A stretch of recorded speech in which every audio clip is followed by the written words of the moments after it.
One of the first sessions we taped was a class critique.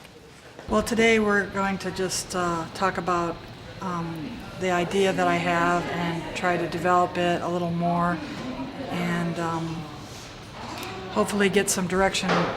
Come on in. The students had to present a small-scale mock-up of the work they proposed and had to defend their concept. Essential gesture.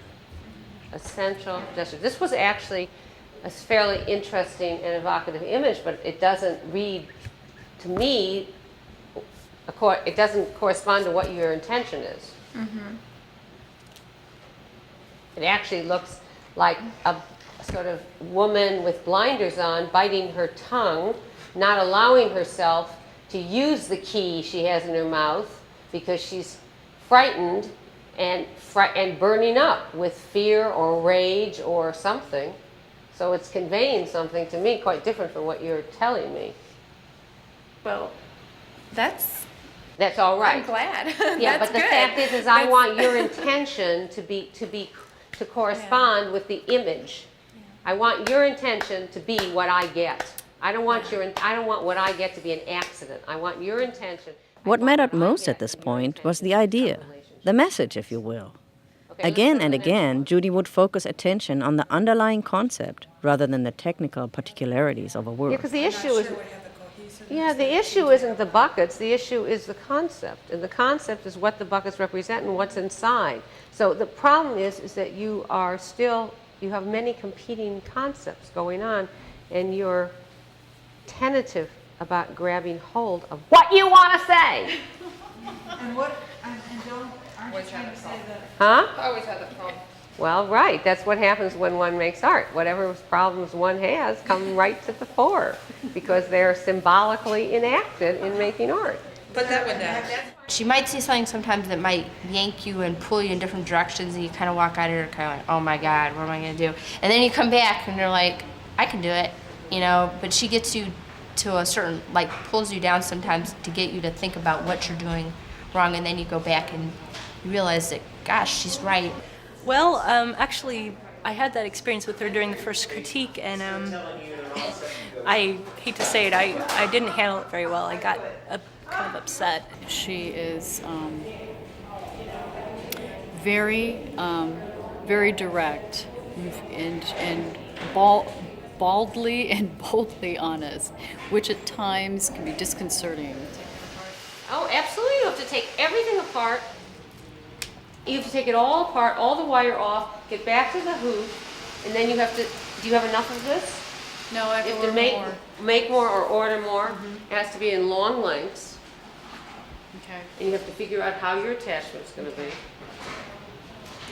That's going to take a lot of time, and you should spend a lot of time on it. It should be properly crafted, and You're right. In the critiques that we've had, I think she just really pushes you. I think she's insightful in that she realizes when you're talking about something that there's something there, something that you want to communicate, but she's really pushed me to express that visually. justifying doesn't do any good. If you have to justify it, you're not there. That's the key. If you have to justify it, you're not there. It should say it. Yeah. And when you're finished, you say, I said what I had to say the best I could. That's what I want to say. And you have to have the courage to do that. You're mucking it up. You actually know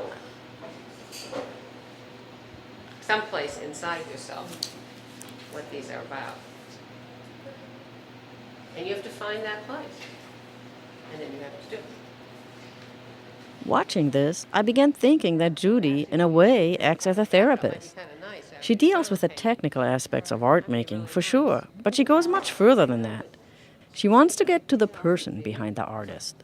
Because I think those are inseparable. I mean, you are the person you are when you pick up a paintbrush.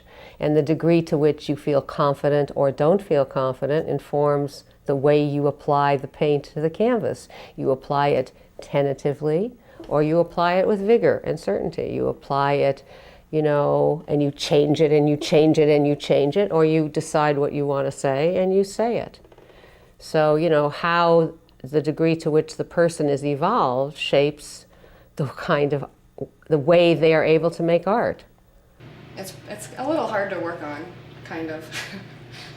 Partially because not so much of what I feel inside, but of how it's going to be responded to. You can't think about that. I know. You absolutely can't get outside of your head. I mean, because then what happens is you censor yourself. Mm-hmm.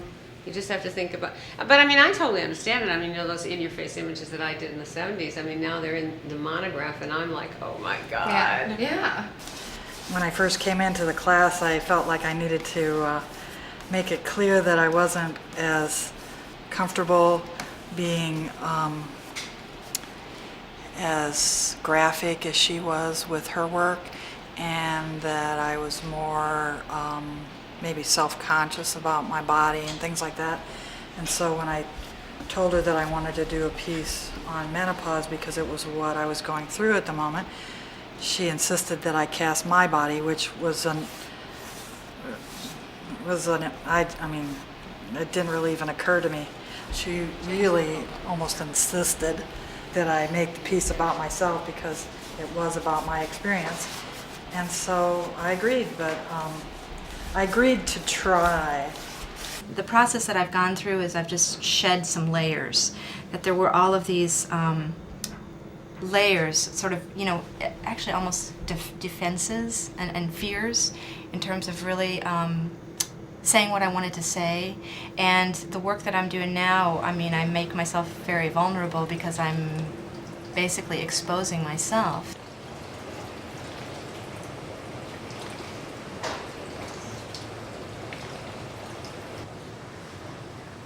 I don't think it's been that hard for me to show my own body. I think actually the hard part has been dealing with the blood.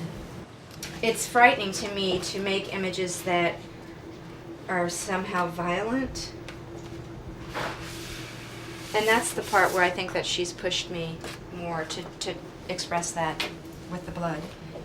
I was curious how the students dealt with being urged into new territory, and I asked them if they'd be willing to talk to me after the class.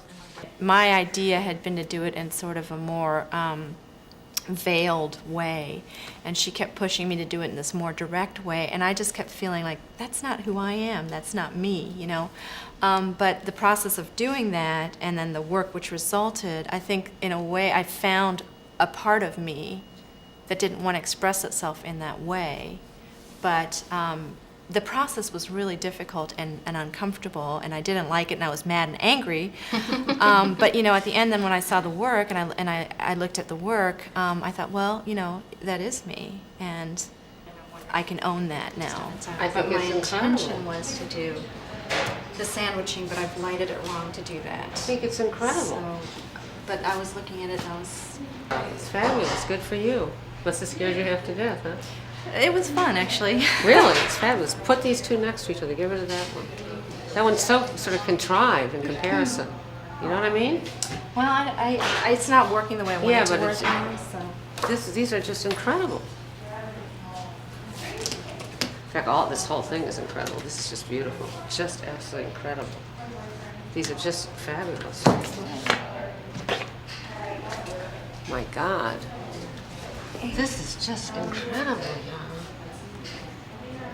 Clearly, this approach is not for the faint of heart, and Judy is the first to say so. Well, all these students do want to be artists.